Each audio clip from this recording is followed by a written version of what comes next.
Breaking news చూస్తున్నాం. ముసలోడికి దసరా పండుగ. కాటికి కాలు జాపే వయసు దగ్గరికి వచ్చినా కూడా వివాహేతర సంబంధం కావాల్సి వచ్చిందట.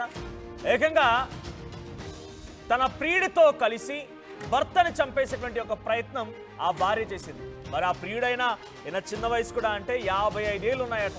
ఈ ఘటన జరిగింది కరీంనగర్ జిల్లాలో. సంపత్, రమాదేవి ఇద్దరు భార్యాభర్తలు. 20 ఏళ్ల కొడుకు, కూతురు కూడా ఉన్నారు. ఏదో చిన్న చితగా ఉద్యోగం చేస్తూ సంపత్ కుటుంబాన్ని నిలదీస్తూ ఉన్నాడు. అటు భార్య రమాదేవి కూడా కరీంనగర్లో సర్వపిండి ఏదో ఒక సాయంత్రం సమయంలో స్నాక్స్ లాంటివి చేస్తూ అమ్ముతూ పొట్టకుట్టి కోసం వారంతా బతుకుతూ ఉన్నారు. ఏదో ఒక చిన్న చితక పని చేస్తూ ఉన్నారు. అంతవరకు సవ్యంగానే ఉంది. అయితే భార్య రమాదేవి తను స్టాల్ పెట్టి సర్వపిండి అమ్మేటువంటి ఆ చోట రాజయ్య అనేటువంటి ఒక వ్యక్తి నిత్యం అక్కడికి వస్తూ ఉండేవాడట. ఆ పరిచయం కాస్త ఆ ఇద్దరి మధ్య వివాహేతర సంబంధానికి దారితీసింది. చూడండి ఎంత దిక్కుమాల పని మహిళ చేసింది అనేది. 20 ఏళ్ల కొడుకు, కూతురు ఇద్దరు ఉన్నారు. అయినా కూడా ఎవడో మూడో వ్యక్తి కావాల్సి వచ్చింది. మరి వచ్చిన వ్యక్తి రాజయ్య అంటే ఏదో యువకుడు అని కూడా పొరపాటు పడ్డాడు. 55 ఏళ్ల వయసట. ఆయనతో వివాహేతర సంబంధానికి దారితీసింది ఆ పరిచయం కాస్త. ఇక పైపెచ్చు సంపత్ కరీంనగర్ లైబ్రరీలో స్వీపర్గా పనిచేస్తూ ఉన్నాడు. సో సంపత్ కొన్ని రోజుల క్రితం నుంచి కూడా కొంత మద్యం సేవించి వచ్చి ఆ భార్యని కొడుతూ ఉన్నాడట. ఇటువైపు భర్త యొక్క వేధింపులు తట్టుకోలేకపోతోంది. పైపెచ్చు రాజయ్యటువంటి ఇంకో ప్రియుడు తనకు తోడయ్యాడు. ఇలా రెండు కలగలిపి తను ఎలాగైనా సంపత్ని ఇక వదిలించుకోవాలి, సంపత్ని హతమార్చాలని స్కెచ్ వేసింది. ఇలా యూట్యూబ్లో వీడియోలు చూస్తూ ఉంటారు, సోషల్ మీడియాలో ఫోన్ బట్టి, ఈ మధ్యకాలంలో భార్యలు ఫోన్ బట్టి వీడియోలు చూస్తున్నారంటే ఇప్పుడు ఈ ఘటన తర్వాత అందరూ భయపడిపోతారేమో. బికాజ్ మరి ఎలా చంపేయాలి భర్తలు అనే దాంట్లో డ్రమ్ములు పోయాయి, కుక్కర్లు పోయాయి, పెప్సీలు పోయాయి, కోకోకోలా డ్రింక్స్ పోయాయి, తర్వాత మందు పాయిజనస్ ఇవన్నీ పోయాయి. ఏకంగా కూరల్లో కలిపేటువంటి ఆ పరిస్థితి పోయింది. పాము కాటు, కొన్ని సందర్భాల్లో పామును కూడా ఉపయోగించి పాము కాటంతో కూడా భర్తను చంపేసేటువంటి పరిస్థితి పోయింది. ఇక నెక్స్ట్ స్టెప్ ఏంటంటే ఇక్కడ ఈ రమాదేవి అంటే మహిళ కొత్తగా ఇంకోటి జోడించింది ఆ లిస్ట్లోకి. అదేంటంటే సోషల్ మీడియా, యూట్యూబ్లో వీడియో చూసిందట. యూట్యూబ్లో వీడియో చూసింది ఏమని, భర్తని ఎలా హతమార్చాలి, ఒక మనిషి చంపేయాలంటే ఏం కావాలని చెప్పి యూట్యూబ్లో వీడియోలు చూస్తే కొంత పాయిజనస్ పెస్టిసైడ్స్ తీసుకొచ్చి చెవులో పోసి చచ్చిపోతారని చెప్పి ఆ వీడియో చూసిందట. దీంతో తన దూర బంధుమైనటువంటి శ్రీనివాస్ సహాయం తీసుకుంది. అలాగే తన ప్రియుడైనటువంటి రాజయ్య సహాయం తీసుకుంది.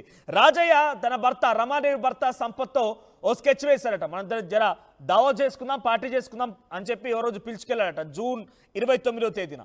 సో దీంతో అక్కడికి తీసుకువెళ్లారు. అక్కడ పార్టీకి స్కెచ్ వేశారు. సో అనుకున్నట్టుగానే వారు ఆ మందు చెవులో వేయడానికి సిద్ధమైపోయారు. అలా పోసి చచ్చిపోతారని చెప్పి నిర్ధారించుకున్నారు. సో పార్టీ చేసుకోవడం కోసం కరీంనగర్ దగ్గర బొమ్మకల్ బ్రిడ్జ్ దగ్గర తీసుకెళ్లారు. అక్కడ ముగ్గురు కూడా, శ్రీనివాస్, రాజయ్య అండ్ రమాదేవి భర్త సంపత్, ముగ్గురు కూడా మంచిగా పార్టీ చేసుకున్నారు, మద్యం సేవించారు. కొంత సంపత్కి అప్పటికే కొంత మద్యానికి బానిసైన వ్యక్తిగా చెప్తున్నారు కాబట్టి మద్యం ఎక్కువైంది, మత్తులో తూగుతూ ఉండగా అలా పడిపోయిన నేపథ్యంలో ఇద్దరు, శ్రీనివాస్ అటు రమాదేవి దూర బంధువు అండ్ రాజయ్య ఆ వ్యక్తి ఇద్దరు కలిసి సంపత్ చెవులో ఆ పెస్టిసైడ్ పోసారట.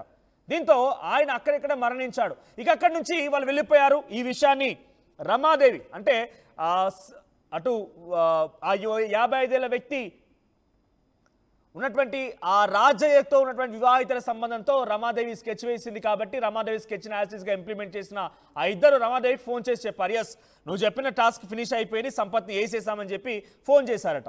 ఇక ఆ రోజు సాయంత్రానికే ఎంతకు తన భర్త కనిపించకపోవడంతో రమాదేవి నటిస్తూ వెళ్ళిపోయి పోలీస్ స్టేషన్లో ఫిర్యాదు అందించింది. ఏమని, నా భర్త కనిపించలేదని చెప్పి. పోలీసులు వెతుకుతూ ఉన్నారు. ఇంకోవైపుగా రమాదేవి కూడా వెతుకుతూ ఉంది. అయితే 2 రోజుల తర్వాత వీళ్ళు ముందుగానే ఎక్కడ చంపేశారు, ఇలా చనిపోయాడు మొత్తం తెలుసు కాబట్టి అక్కడికి వెళ్ళిపోయి మళ్ళీ పోలీసులకు సమాచారం ఇచ్చిందట. ఏమని, నా భర్త ఇక్కడ చచ్చిపోయి కనిపించాడు, ఇలా కనిపించారని చెప్పి పోలీసులకు సమాచారం వచ్చిందట. అరే మేము పోలీసులు ఇంతగా వెతుకుతున్నాము, ఇన్ని సీసీ కెమెరాలు చూస్తున్నాము, ఇంతలా మేము వెతుకుతున్నా, మాకు కనిపించినటువంటి ఆ మృతదేహము వీళ్ళకి ఎలా కనిపించిన ఒక అనుమానం వ్యక్తమయ్యట. ఆ తర్వాత భర్తని పోస్ట్ మార్టం చేయొద్దంటూ కూడా రమాదేవి పట్టుబట్టిందట. పోస్ట్ మార్టం చేయొద్దని పట్టుబట్టడంతో కొంత అనుమానం వచ్చింది. ఇక పోలీస్ స్టైల్లో పోలీసులు రంగప్రవేశం చేసి ఆ రమాదేవిని విచారిస్తే అస్సలు గుట్టు బయటపడింది. నాకు ప్రియుడైనటువంటి రాజయ్య, నా దూర బంధువు శ్రీనివాస్, నేను ముగ్గురం కలిసే నిర్వాకానికి పాల్పడ్డాను. చూడండి ఇక్కడ ఆ నల్లని మాస్కులు ధరించిన వ్యక్తులు వాళ్ళే. సో ఇక్కడ నేను మొదట్లో ఒక విషయం చెప్పుకొచ్చాను, దసరా పండుగ అని చెప్పి. ఎందుకు ఆ మాట మాట్లాడుకొచ్చానంటే ఇక దాదాపుగా వాళ్ళకి ఒక రకంగా చెప్పాలంటే 6 పదుల వయసు వచ్చింది. ఇప్పటికీ ఆయనకు ఒక అమ్మాయి కావాల్సి వచ్చింది, ఒక మహిళ కావాల్సి వచ్చిందట రాజయ్యకి. ముసలోడికి దసరా పండుగ అని చూసారా, ఇందుకే నేను వాడాల్సి వచ్చింది. సో 6-10 వయసు దగ్గరికి వచ్చినా కూడా ఇంకా ఆ రాజయ్య అయినటువంటి వ్యక్తికి ఈ రమాదేవి కావాల్సి వచ్చింది, రమాదేవికి ఏమో రాజయ్య కావాల్సి వచ్చాడట. భర్తను చంపి ఇద్దరం కలిసి ఉందాం అనుకున్నారట. కనీసం 20 ఏళ్ళ కొడుకు కూతురు ఉన్నారు, రేపటి రోజున వాళ్ళ భవిష్యత్తు ఏంటి, వాళ్ళు ఏమైపోవాలని ఆలోచించకుండా ఎంత తప్పు చేసినా ఏం చేసినా భర్తని ఇంకొకటితో కలిసి, ఇంకొక వ్యక్తితో కలిసి హతమార్చే ప్రయత్నం ఆ సదరు భార్య చేసింది. ఎలా మరి స్కెచ్ వేసిందంటే యూట్యూబ్లో వీడియో చూసి భర్తని చంపడం కోసం పెస్టిసైడ్స్ కొనుగోలు చేసి భర్తని రకంగా పార్టీకి పిలిచి భర్త అక్కడ ఫుల్గా మద్యం సేవించిన తర్వాత చెవులో మందు పోసి చంపేయించిన సదరు భార్య. నిజంగా చెప్పాలంటే ఇప్పుడు ఈ మధ్య కాలంలో తరచుగా ఇటువంటి ఘటనలు చోటు చేసుకుంటున్నాయి. అయితే లిస్ట్ చెప్తున్నాను మళ్ళీ ఒకసారి మీకు. కుక్కరు, డ్రంబు, కూల్ డ్రింకు, పాము కాటు, ఇవన్నీ కూడా భర్తల్ని చంపడం కోసం భార్యలు ఉపయోగించినటువంటి ఆయుధాలు. ఆ లిస్టులోకి ఇప్పుడు సోషల్ మీడియా కూడా చేరిపోయింది. సోషల్ మీడియాలో వీడియోలు చూసి భర్తని చంపేటువంటి పరిస్థితి కూడా దారితీసింది. సో ప్రస్తుతానికి ఈ ఘటన పైన పోలీసులు మాట్లాడారు. పోలీసులు ఏం మాట్లాడారో చూద్దాం. అందరికీ నమస్కారం. ఈరోజు కరీంనగర్ రూరల్ లిమిట్స్ లో లాస్ట్ వీక్ జరిగిన suspicious death murder press briefing జరుగుతుంది. అఫెన్స్ 29 జూలై రోజు అయింది. దీంట్లో ఒక 45-year-old పర్సన్ ఐలావేని సంపత్ ఈ డెడ్ బాడీ మన పోలీస్ వాళ్ళకి ఫస్ట్ రోజు దొరికింది. అప్పుడు దొరికిన తర్వాత సస్పిషియస్ డెత్ కింద కేసు రిజిస్టర్ అయింది.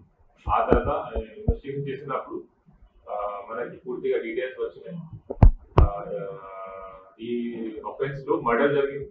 మర్డర్ లో 3 అక్యూజ్ ఉన్నారు. దీంట్లో డిసీజ్డ్ వైఫ్ అండ్ ఈమెతో పాటు ఇంకా 2 అక్వైంటెన్స్ ఆర్ ఇన్వాల్వ్. మరి ఎట్లా జరిగింది అంటే ఫస్ట్ మోటివ్, దీంట్లో accused deceased and deceased wife మధ్య పాత నుంచి గొడవ జరుగుతూనే ఉంటాయి. దీని హరాస్మెంట్ వల్ల plus deceased wife and accused A1 Rajaiah వాళ్ళ మధ్య కూడా ఇలిసిట్ రిలేషన్షిప్ కూడా ఉంది. సో ఈ హరాస్మెంట్ వల్ల, ఇలిసిట్ రిలేషన్షిప్ వల్ల A1 Rajaiah along with deceased wife Keerthi and A2 Srinivas ఈ ముగ్గురు ప్లానింగ్ చేశారు ఇతనికి చంపేయడానికి. So as per their plan 29 July రోజు వాళ్ళు డిసీజ్ కి అవుట్స్కట్స్ ఏరియాలో, కొమ్మకల్ అవుట్స్కట్స్ ఏరియాలో రైల్వే ట్రాక్ పక్కన ఒక చెరువు దగ్గర తీసుకెళ్లారు. అక్కడ on pretext of drinking alcohol అతనికి తీసుకెళ్లారు. తీసుకెళ్ళినప్పుడు అక్కడ వీళ్ళు ఆల్కహాల్ త్రాగారు. ఈ క్రమంలో ఎక్కువ డ్రింకింగ్ చేసిన తర్వాత ఈ బికేమ్ అన్కాన్షియస్ అయిన తర్వాత ఒక weedicide poison which is use to kill weeds in the field, రైతులు జనరల్లీ వాడతారు. Weedicide poison was administered into deceased ear. అది చేసిన తర్వాత అతనికి చనిపోవడం జరిగింది. ఆ తర్వాత అక్కడే బాడీ వదిలేసి అక్కడ నుంచి పారిపోయారు. మనకి 3 days తర్వాత బాడీ దొరికింది అక్కడ. కానీ ఈ మధ్యలో విక్టిమ్ డిసీజ్డ్ వైఫ్ తరఫు నుంచి, ఫ్యామిలీ తరఫు నుంచి ఎలాంటి మిస్సింగ్ కేమ్ కంప్లైంట్ కూడా పోలీస్ స్టేషన్ లో రిజిస్టర్ ఆర్ కంప్లైంట్ రిసీవ్ కాలేదు. దీనివల్ల ఈ ఫస్ట్ అనుమానం వచ్చింది, సస్పిషన్ వచ్చింది. ఆ తర్వాత ఇన్వెస్టిగేషన్ చేసినప్పుడు అక్కడ ఉన్న CCTV ఫుటేజ్, కాల్ రికార్డింగ్స్ అన్ని వెరిఫై చేసిన తర్వాత మనకి ఈ యాంగిల్ గురించి తెలిసింది.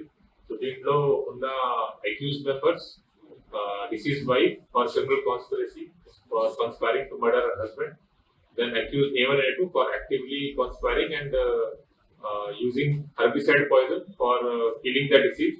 ఈ ముగ్గురు మీద మర్డర్ కేసు నమోదు జరిగింది. అండ్ ఈ రోజు ఈ ముగ్గురికి ఇక్కడ రిమాండ్ చేస్తున్నాం. సో దీంట్లో ఉన్న రిలేటెడ్ ఎవిడెన్స్ కూడా సీజ్ చేస్తాము. మనకి సీన్ లో దొరికిన వీడిసైడ్ బాటిల్, ఖాళీ స్ప్రైట్ బాటిల్, ఇది కాకుండా liquor bottles and accused position లో మొబైల్ ఫోన్స్ కూడా సీజ్ చేయడం జరిగింది. సో దీంట్లో ఇంకా ఇన్వెస్టిగేషన్ నడుస్తుంది. ఇంకా ఈ కేసు రిలేటెడ్ విట్నెసెస్ తో రైట్, వారి ఫోన్ లొకేషన్ ఆధారితంగా శ్రీనివాస్, రాజయ్య దీంట్లో ఇన్వాల్వ్ అయి ఉన్నారనేది తేల్చేశామని చెప్పి పోలీసులు చెప్తున్నారు. మరిన్ని అప్డేట్స్ మా ప్రతినిధి చంద్రశేఖర్ అందిస్తారు. Chandrashekar, over to you.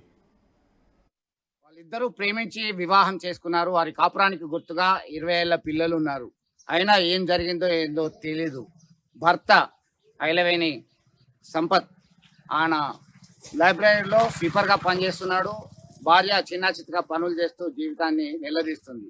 ఈ క్రమంలో ప్రియుని మోజులో పడ్డటువంటి భార్య ప్రియునితో కలిసి యూట్యూబ్లో చూసిన తర్వాత భర్తకి చెవుల్లో పురుగుల మందు పోసి హతమార్చింది. ఇది కాస్త భర్త మిస్ అయిందని పోలీసులకి కంప్లైంట్ చేసింది. సుభాష్ నగర్ రైల్వే ట్రాక్ దగ్గర భర్త శవం కనుక్కున్న తర్వాత పోలీసులు విచారణ జరిపారు. అనుమానం వచ్చినటువంటి పోలీసులు ఏంటి అని అడిగేసరికి ఆరా తీస్తే కూపి లాగితే డొంకంతా కదిలింది. దీనిలో భాగంగా ఆమెకు సంబంధించిన ప్రియుడిని, మరొక వ్యక్తిని, భార్య రమాదేవిని అరెస్ట్ చేసి రిమాండ్ తరలించారు పోలీసులు. ఇది కరీంనగర్ లో ఉన్నటువంటి బుట్టిరాజరాం కాలనీలో మనం ప్రస్తుతం చూస్తున్నాం. ఇది ఇల్లు, వారికి సంబంధించినటువంటి నివాసం. ఇది అత్యంత దారుణంగా పాశవికంగా హతమార్చినటువంటి ఘటనని జీర్ణించుకోలేకపోతున్నారు. ఆ ఇద్దరు పిల్లలు, ఆ తల్లి, వాళ్ళు మాత్రమే ఉన్నారు ఆ కుటుంబంలో. ఏం జరిగిందో ఏందో తెలీదు. వివాహేతర సంబంధమే ఈ హత్యకు దారితీసిందని పోలీసులు స్పష్టం చేయడం జరిగింది. ఇటీవల కాలంలో దేశవ్యాప్తంగా సంచలనం కలిగిస్తున్నాయి. ఏం జరుగుతుంది,